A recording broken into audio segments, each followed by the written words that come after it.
जय हो सोल्युशन्स आणि राजा माने व मंदा माने कृत.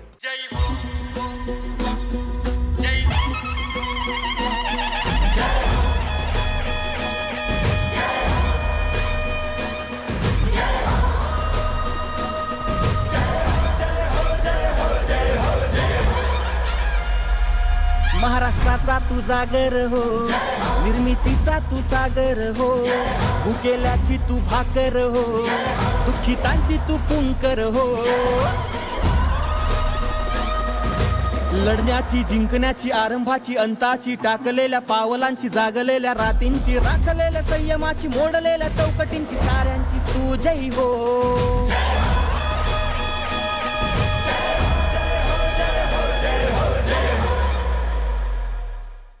नमस्कार. राजा माने मंदा माने प्रस्तुत जय हो या मालिकेच्या आजच्या भागामध्ये आपणा सगळ्यांचं मनपूर्वक स्वागत. आजच्या या धकाधकीच्या आणि बदलत्या जीवनशैलीमध्ये जिथे वैद्यकीय उपचार सामान्यांच्या आवाक्याबाहेर जात आहेत, तिथे सेवा, समर्पण आणि माणुसकीची बांधिलकी हा जीवनाचा मुख्य मंत्र मानून लाखो वंचितांच्या आरोग्याचा खंबीर आधार बनलेलं एक थोर नेतृत्व आपल्यासोबत उपस्थित आहे. ते म्हणजे आदरणीय श्री राजेशजी पांडे. त्यांच्या कार्याचा या ध्वनिचित्रफितीतून थोडा अधिक परिचय करून घेऊया. माननीय चंद्रकांत दादा यांच्या संकल्पनेतून आणि श्री राजेशजी पांडे यांच्या कुशल मार्गदर्शनाखाली समर्थ युवा फाउंडेशनने आरोग्य क्षेत्रात एका नव्या क्रांतीची पायाभरणी केली आहे. सौ सरोज राजेश पांडे, नगरसेवक श्री सुनील पांडे यांच्या सोबतीने आणि MNGL व फ्लीट गार्ड फिल्टर्सच्या सामाजिक सहभागातून राजेशजींनी पुण्यातल्या वस्त्यांपासून ते पिंपरी, आकुर्डी आणि महाराष्ट्राच्या ग्रामीण भागापर्यंत आरोग्याचा एक भक्कम दुवा जोडला आहे.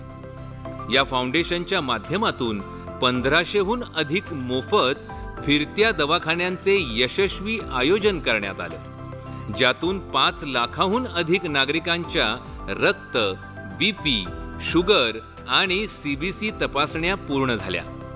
2.5 लाखांपेक्षा जास्त गरजू रुग्णांना जागेवरच मोफत औषधोपचार मिळाला. 1 लाखाहून अधिक डोळ्यांची तपासणी करून मोफत चष्मे वाटप असो, 60,000पेक्षा जास्त नागरिकांची दंतचिकित्सा असो, की माननीय चंद्रकांत दादा पाटील यांच्या वाढदिवसाचे औचित्य साधून स्तन कर्करोगाच्या वेळेत निदानासाठी 50,000पेक्षा जास्त माता भगिनींची केलेली मोफत मॅमोग्राफी तपासणी असो, हा आकडा केवळ रुग्णसेवेचा नाही, तर राजेशजींच्या संवेदनशील मनाचा आणि संघटन कौशल्याचा एक जिवंत पुरावा आहे.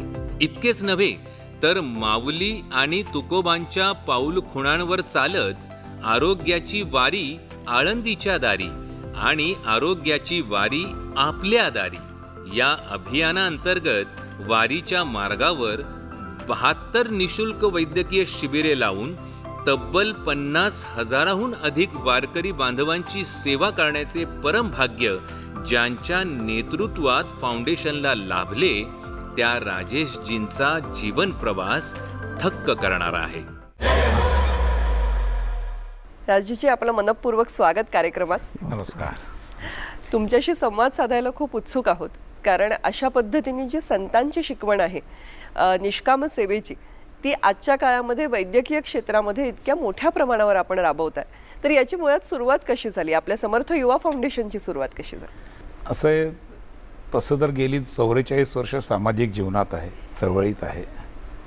2018मध्ये मला असं वाटलं की आपण थोडा आरोग्य सेवाचा प्रयत्न केला पाहिजे, आणि मग मी 2018मध्ये या समर्थ युवा फाउंडेशनची सुरुवात केली.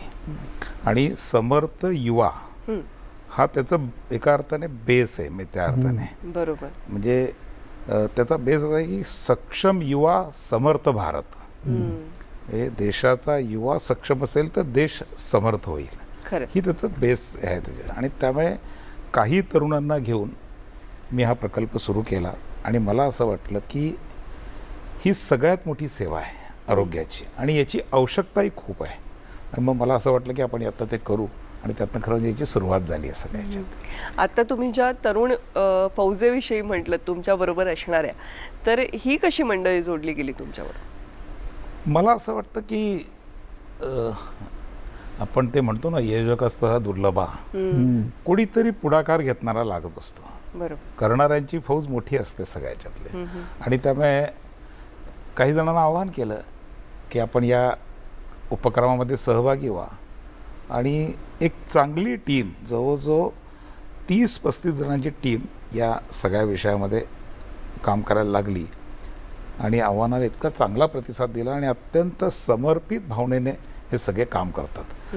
आणि सगळे प्रोफेशनल्स आहेत असं नाही, म्हणजे त्या त्या क्षेत्रातले तज्ज्ञ आहेत. बरोबर. वारकऱ्यांना आपण माऊली म्हणतो. या माऊलीची सेवा नुकतीच तुमच्या हातून घडली आहे. आषाढी वारी नुकतीच झालेली आहे. तर या वारीमधला समर्थ युवाचा अनुभव कसा होता? खरं म्हणजे हे आत्ता आमचं 3रं वर्ष आहे वारीमध्ये आरोग्य सेवा देण्याचं. आणि त्यामुळे याला आम्ही नाव दिलं आहे आरोग्य वारी. वा. इतक्या गावागावातनं शेकडो किलोमीटर लांब सामान्य वारकरी येतो. तो त्या वारीत अगदी भक्तिभावाने चालतो. आणि वारकरी जेव्हा भक्तिभाव चालतो तेव्हा काही ना काही थोड्या इजा होता, पाऊस येतो, हे होतं. तो भक्तीत लीन असतो एका अर्थाने, पण तरी त्याला त्या मदतीची गरज असते. आणि खूप वेळा असं होतं की तो त्याकडे दुर्लक्ष करतो. आणि त्यामुळे आम्ही असा एक प्रयत्न केला की दोन्ही मार्गावरती, म्हणजे संतश्रेष्ठ तुकाराम महाराज आणि ज्ञानेश्वर माऊली या दोन्ही मार्गावरती आपण 2 आरोग्यवारीच्या गाड्या पाठवू. आणि चांगला प्रतिसाद आहे खूप. म्हणजे यातल्या मी पुढे सांगेल आपल्याला, पण यातल्या अनेक तपासण्या अशा आहेत की त्या आयुष्यात कोणी वारकऱ्यांनी केल्या नसतील त्याच्यात. कारण गावात ते सुविधा पण उपलब्ध नसते. आणि हा दुसरा उद्देश होता की बऱ्याच प्रकारच्या तपासण्या या आपण गावात करू शकत नाही, विशेषतः महिलांच्या. आणि त्यामुळे मला असं वाटलं की आपण आरोग्यवारीच्या रूपाने माऊलींची सेवा करूया. आणि दोन्ही मार्गावर खूप चांगली सेवा आमच्याकडनं आम्ही देण्याचा प्रयत्न करतो या सगळ्या विषयात. या दोन्ही पालखी मार्गांवर जी सेवा गेल्या 3 वाऱ्यांमध्ये आपण पुरवलेली आहे, तर अनेक वारकऱ्यांना देखील अचंबित व्हायला होतं किंवा हे नियोजन नक्की तुम्ही कसं करता? माझं आयुष्य विद्यार्थी चळवळीत गेलेलं आहे. आणि मला असं वाटतं की महाविद्यालयीन तरुणांना जर आपण आवाहन केलं तर ते याच्यात चांगली साथ देतात. मी वारी मार्गावरच्या सगळ्या महाविद्यालयातल्या विशेषतः NSSच्या विद्यार्थ्यांना अपील करतो की तुम्ही या सेवेमध्ये सहभागी व्हा. आणि त्यामुळे प्रत्येक आमचं काय, आधी आम्ही ते नियोजन करतो. आणि आमचं एक आहे की आम्ही वारीच्या बरोबर पालखीच्या बरोबर नसतो, आम्ही पालखीच्या पुढे जाऊन थांबतो एक दिवस. आणि बरेच वारकरी आधी पोचतात, म्हणजे माऊलीच्या पालखीच्या आणि दोन्ही पालखीच्या पुढे असतात. ते तिथे आधी निवासाला जातात. त्या ठिकाणी आपलं हे शिबिर लागलेलं असतं. आणि त्यामुळे प्रत्येक ठिकाणची जसं पालखीचा मुक्काम ठरला आहे ना, कुठे विसावा घेणार, कुठे थांबणार, तसं आमच्या आरोग्यवारीचा पण विसावा वारकरी मुक्काम ठरलेला आहे की या महाविद्यालयात असेल, या व्यवसायाच्या ठिकाणी असेल, या ठिकाणी असेल, असं ठरलेलं आहे. आणि अगदी कमीत कमी व्यवस्थेत आमचे सगळे सहकारी पण राहतात त्यांच्याबरोबर. तशी अत्यंत चांगलं नियोजन पूर्ण आम्ही 10 दिवसाचं करतो. अगदी सकाळी 8 पासून ते रात्री 8 पर्यंत 12-12 तास ही सेवा आपण सगळ्या वारकऱ्यांना देतो. अनेक प्रकारच्या देतो, ते मी आपल्याला सांगेल तसं खूप भरपूर सेवा आपण या सगळ्याच्यात देतो. मग या यंत्रणेमध्ये किती डॉक्टर्स, किती कार्यकर्ते किंवा नर्सेस असतील किंवा सेवक असतील, असे किती सहभागी असतात? बघा, 2 आमच्या बस आहेत. या दोन्ही गाड्यांमध्ये ज्या वेगळ्या प्रकारच्या तपासण्या आहेत त्यातला प्रत्येकाचं तज्ज्ञ आहे. म्हणजे विशेषतः दोन्ही गाड्यांमध्ये आमच्या मॅमोग्राफीच्या मशीन्स आहे. या दोन्ही गाड्यांसाठी मॅमोग्राफी आमच्या 2 टेक्निशियन महिला आहेत, ज्या यातल्या ट्रेन आहे, अगदी प्रशिक्षित आहेत, अशा 2 महिला आहेत. मग एक डेंटलची चेअर आहे, दाताच्या तपासणीची, तर त्याला डॉक्टर आहे, डेंटिस्ट डॉक्टर आहे, तो त्या प्रत्येकाची तपासणी करतो. मग डोळ्यांच्या तपासणीचं आमच्याकडे आहे. मग डोळ्यांचे जे तपासणीचे हे असतात ते प्रमुख त्याच्यामध्ये टेक्निशियन त्या सगळ्या विषयात आहेत.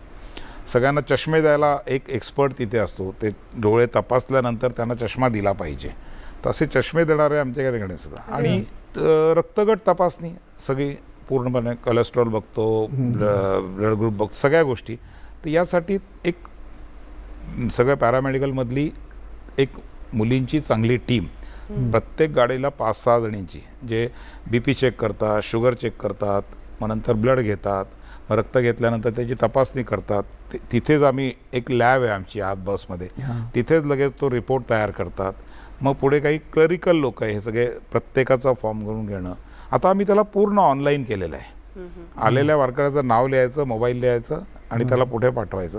तर आमच्याकडे तो रेकॉर्ड पण दिवसभरात, आज दिवसभरात किती झाले, तर 600 झाले, आज किती झाले, 1000 झाले, 1500 झाले, अशी ती सगळी एक सिस्टम सेट झालं आहे आता. कारण आता जवळजवळ 3 वर्ष झाले आणि 1500पेक्षा जास्त आमची शिबिरं झाली दिवसभराची. त्यामुळे ते सगळाच तो स्टाफ, आणि संध्याकाळी त्याचा एक रिपोर्ट तयार होतो. आज किती रक्त तपासणी झाली, आज किती डोळे तपासणी झाली, आज किती दंत तपासणी झाली, किती मॅमोग्राफी झाली, या सगळ्यांचा एक रिपोर्ट तयार होतो रोज रात्री, आणि तो आमच्या सेंट्रल ऑफिसमध्ये येतो. साधारणतः प्रत्येक गाडीवरती 14 ते 15 जणांची टीम या सगळ्या विषयामध्ये आहे. राजेश पांडे माझा खूप जुना, म्हणजे तो 11वीला होता आणि मी जळगाव जिल्ह्याला संघटन मंत्री होतो. तो 12वीला होता आणि मी महाराष्ट्र, विदर्भ, गुजरात, गोवाचा संघटनमध्ये झालो. आणि मग तो पुढे कॉलेजमध्ये आला, पूर्ण वेळ निघाला, त्यावेळेला मी अखिल भारतीय सरचिटणीस झालो. असा खूप वर्षांचा परिचय. तो MNGLला डायरेक्टर झाला आणि MNGLने त्याला एक बस ऑफर केली, ओल्वो, की याच्यामध्ये हॉस्पिटल असलं पाहिजे आणि हॉस्पिटलमधली सगळी इन्स्ट्रुमेंट ते लावून देणार. त्यात ते सगळ्यात महत्त्वाचं म्हणजे महिलांच्या स्तनाची मेमोग्राफी जी करावी लागते कॅन्सरचं निदान करण्यासाठी, ती पण त्याच्यात देणार. म्हटलं ते कसं शक्य आहे? ते म्हणलं त्यामध्ये डार्क रूम असेल, काही महिलांना संकोच राहणार नाही, आणि सगळ्या प्रकारच्या टेस्ट, मग त्यामध्ये एक्सरेपासून ECG सगळ्या ब्लड टेस्ट, युरिन टेस्ट ह्या त्यात होतील, आणि आपण 24 तासात सगळ्यांना रिपोर्ट देऊ शकू बाय मेल. म्हटलं रे भाई, दिस इज मिरॅकल. त्यात डेंटल चेअर असणार, त्यात आय चेअर असणार. म्हणून मग आम्ही ठरवलं की ही MNGLची गाडी स्वीकारायची. पण दर महिन्याचा खर्च 15 लाख रुपये, ते डॉक्टर्स, नर्सेस, औषधं देणारे, केस पेपर लिहिणारे, करू व्यवस्थापन, असं म्हणून आम्ही ते सुरू केलं. आणि प्रचंड प्रतिसाद मिळाला. MNGLने दुसऱ्या वर्षी आणखीन एक गाडी दिली.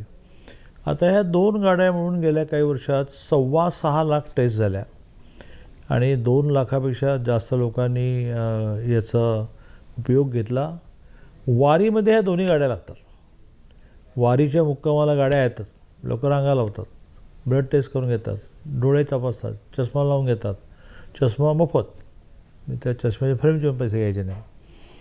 परिणामी वारीमध्ये वारकऱ्यांची खूप पॉप्युलर गाडी आहे, आणि आता म्हटल्याप्रमाणे लाखो लोक त्याचा फायदा घेत आहेत.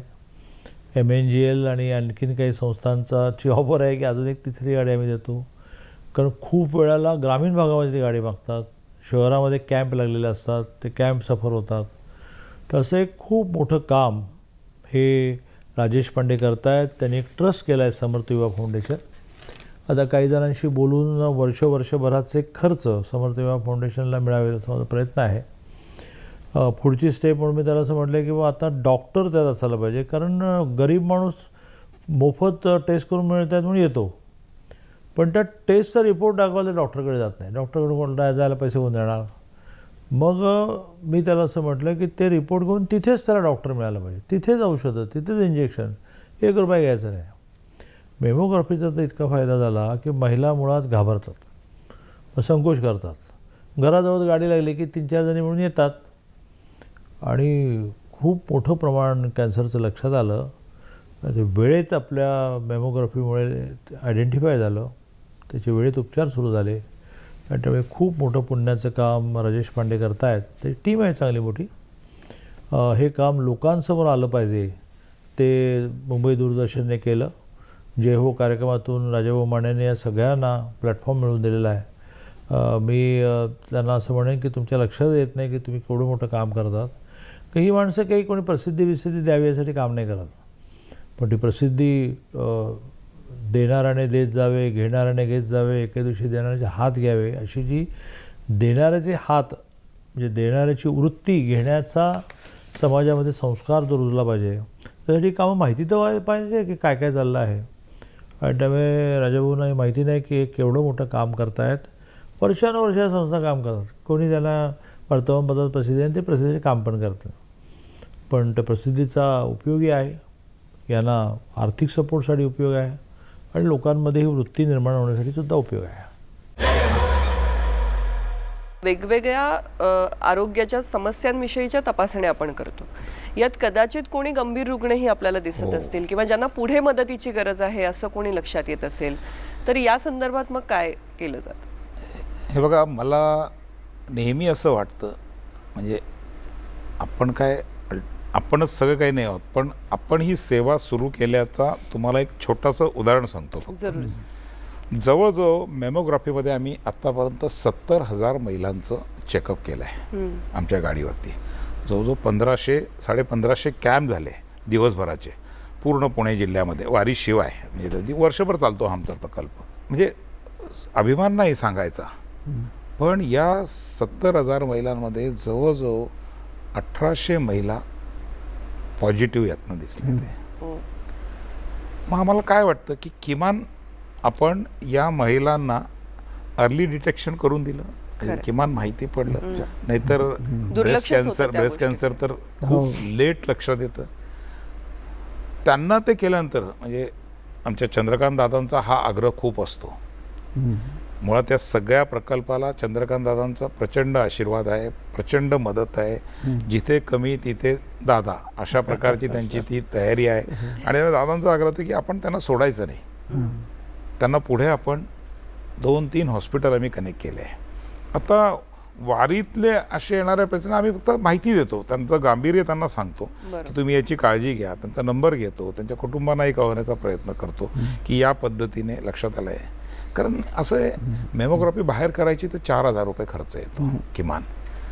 कोण बघणार ना, सामान्य माणूस या सगळ्याच्यात पडत नाही. आणि त्यामुळे अशा प्रत्येक विषयाचं म्हणजे डोळ्यांची तपासणी झाल्यानंतर जर पुढची काही प्रोसेस असेल तर आम्ही काही डॉक्टरांशी बोलून ठेवलं आहे, काही हॉस्पिटल. म्हणजे चंद्रकांत दादांनी तर सांगितलं आहे की पुढच्या अनेक प्रोसेसमध्ये आपण त्यांना मदत करायची, केवळ तपासणी करून सोडायचं नाही.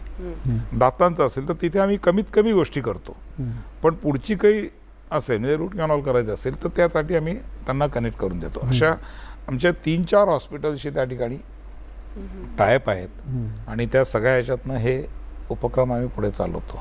मला महाआरोग्य अभियानाविषयी पण जाणून घ्यायला आवडेल. हां, आता हे जवळजवळ मी तुम्हाला म्हटल्यानंतर आम्ही पुणे जिल्ह्यातले आत्तापर्यंत 6 लाखापेक्षा जास्त तपासण्या केल्या आहेत.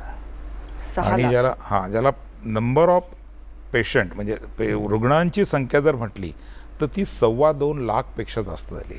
म्हणजे हेड काउंट 1, 2, 3 अशा 2.25 लाख रुग्णांची आम्ही आत्तापर्यंत ही सगळी तपासणी केलेली आहे. आणि रोज कॅम्प असतो, महिन्यातले साधारणतः 24 दिवस कॅम्प असतात. रोज एकेका वस्तीमध्ये असतो, प्रत्येक वस्तीत जातो. विशेषतः आम्ही सगळ्या गरीब वेगळ्या वस्ती होत्या, ग्रामीण भागात पण आता सुरू केलं आहे पूर्ण या सगळ्या. अगदी नाशिकला सुद्धा आम्ही जातो, आता खूप डिमांड वाढते. त्यामुळे अशा सगळ्या विषयावर आम्ही कॅम्प लावतो. आणि पूर्ण कॅम्पचं स्वरूप आमच्या गाडीमध्ये सगळ्या सुविधा असतात. म्हणजे आमचे टेंट पण आमच्याबरोबर असतात, पेशंटसाठी बसण्याची व्यवस्था आमच्याबरोबर असते, सगळ्या व्यवस्था असतात त्याचे. आणि त्यामुळे आम्ही रोज आमच्या याकरताने महाआरोग्य शिबिर असतं. रोज सकाळी सुरू होतं, संध्याकाळी संपतं या सगळ्या विषयात. विशेषतः आषाढी वारीचं नियोजन आपण आणि चंद्रकांत दादांचा यात कसा सहभाग असतो नियोजनामध्ये? चंद्रकांत दादांचा सहभाग म्हणजे चंद्रकांत दादांचा हा स्वभाव आहे. सहभाग म्हणण्यापेक्षा हा स्वभाव आहे त्यांचा. की याचं कारण असं आहे की त्यांनी ही सगळी दुःख अनुभवलेली त्यांच्या. कारण मी दादांचा 45 वर्ष जुना मित्र आहे. त्यामुळे या सगळ्या याच्यातनं गेलेल्या असल्यामुळे म्हणजे मी तुम्हाला एक सहज गंमत सांगतो. मला ही गाडी, या दोन्ही गाड्या CSRमधनं मिळाल्या.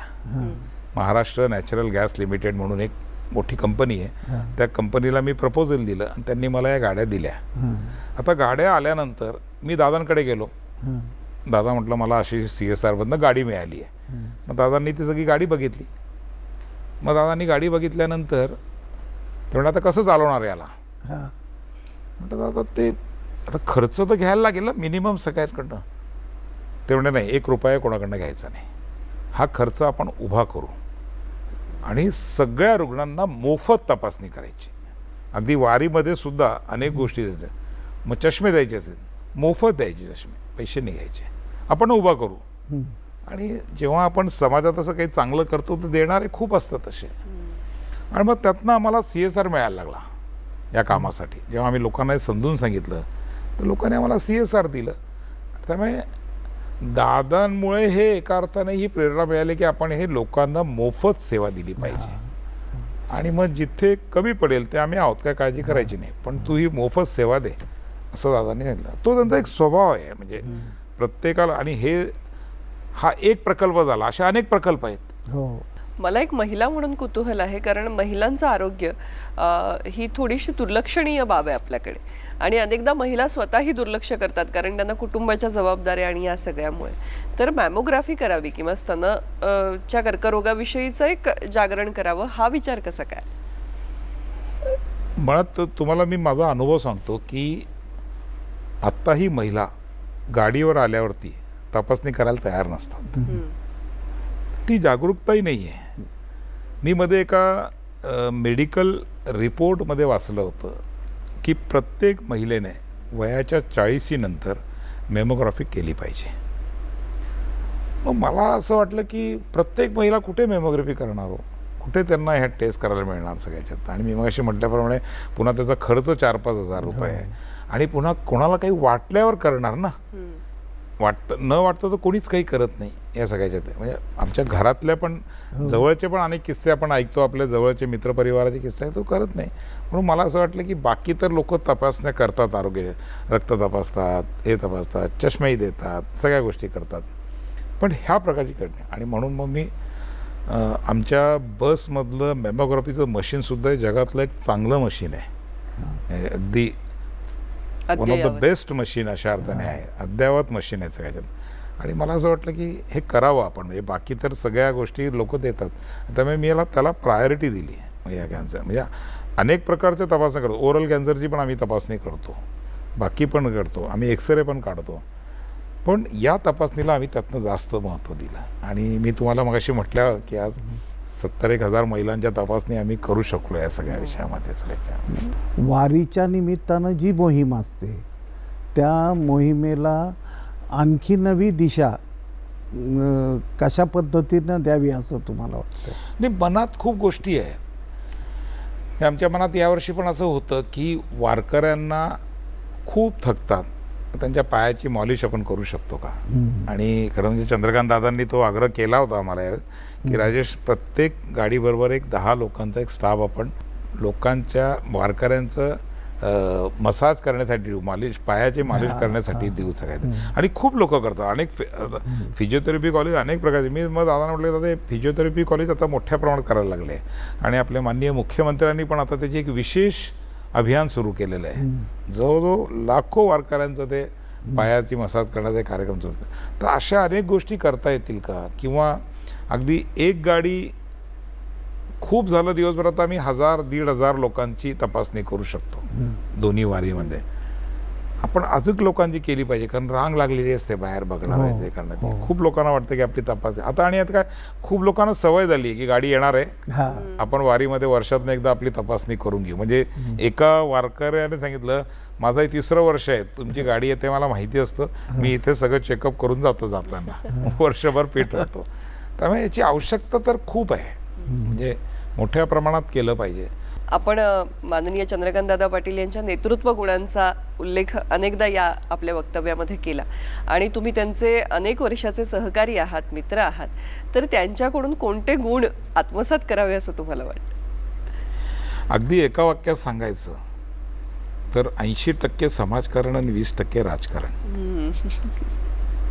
म्हणजे समाजाच्या शेवटच्या माणसाला कशी मदत होईल यासाठी संवेदनशील असणं काय असतं हे दादांच्या अनेक उपक्रमांत, चंद्रकांत दादांच्या उपक्रमात आमच्या लक्षात येतं. आणि मला असं वाटतं की तोच गुण आमच्या सगळ्यांमध्ये आलेला आहे. आणि हे आज नाही तर अनेक, म्हणजे हा तर एक छोटासा उपक्रम आहे. मला असं वाटतं की हा फार एक कण आहे या सगळ्या विषयातल्या. अशा अनेक गोष्टी आहेत. आणि जसं मुख्यमंत्र्यांनी आरोग्य विषय हा प्राधान्याने घेऊन कोट्यवधी लोकांना मदत केली, तसं कोथरूडमधला प्रत्येक माणूस दादा त्याची काळजी करतात. हां. आणि प्रत्येकाचं आरोग्य, म्हणजे अगदी 2-3 उदाहरणं द्यायची. एक सांगायचं तुम्हाला खूप महत्त्वाचं आहे की आमच्या गाडीवर डॉक्टर असले आणि डॉक्टर जेव्हा प्रिस्क्रिप्शन लिहितो, कोथरूडमध्ये किंवा पुण्यात गाडी असेल शहरात, तर त्या प्रिस्क्रिप्शनची औषधं 50% मेडिकल स्टोअरला मिळतात. वा. तर समाजातल्या शेवटच्या माणसाच्या चेहऱ्यावरचा आनंद हा आपला आनंद आहे. हा जो एक संस्कार आहे आणि खरं म्हणजे त्या संस्कारातून हा उपक्रम आम्ही उभा केलेला आहे. आणि खूप लोकांनी मदत केली. जसं मी मगाशी म्हटलं की MNGLने आम्हाला CSRमधनं गाडी दिली. फ्लिडगार्ड कंपनी आहे पुण्यामध्ये किर्लोस्करांची, त्या कंपनीने आम्हाला यासाठी दैनंदिन तपासासाठी CSR दिला. जेवढे पेशंट त्यांना तर इतका प्रकल्प आवडला आहे. त्याचे चेअरमन आणि व्हाईस चेअरमन जेव्हा आमच्या वारीच्या उद्घाटनाला आले ते म्हणले की आपण अजून अशा काही गाड्या सुरू करू शकतो का. कारण त्यांनाही ते दिसतं आहे काम किती प्रभावी वाटलं सगळ्याच्या. त्यामुळे मला असं वाटतं की हा एका अर्थाने दादांच्या हा प्रयत्नांचा एक परिणाम आहे की चांगली लोक जोडली जात आहेत, ती मदत करत आहे आणि सामान्य माणसापर्यंत आपण सेवा देऊ शकतो आहे. आज तुम्ही इथे आलात आणि आम्हाला ही सगळी माहिती दिलीत यासाठी मनपूर्वक आभार. धन्यवाद. वारीतील सेवाभाव ते जनजागृतीची आरोग्यवारी इथपर्यंतचा हा प्रवास समर्थ युवा फाउंडेशनचा आज आपण सरांकडून जाणून घेतला. आणि असाच आणखी एखादा उपक्रम, त्याची माहिती घेऊन भेटूया पुढच्या भागात. आज इथेच थांबूया. धन्यवाद.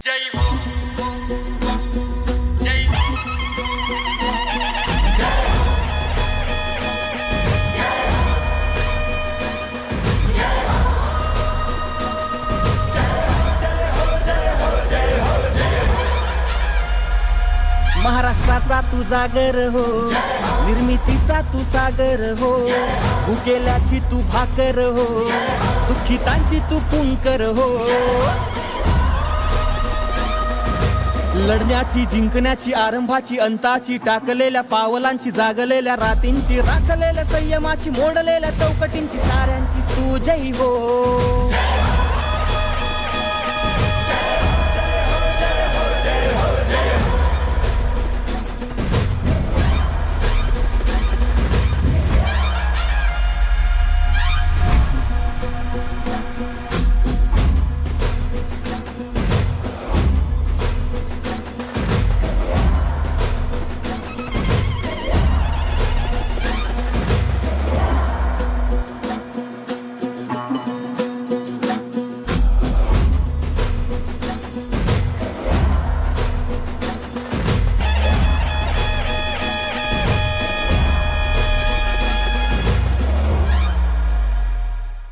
जय हो सोल्युशन्स आणि राजा माने व मंदा माने कृत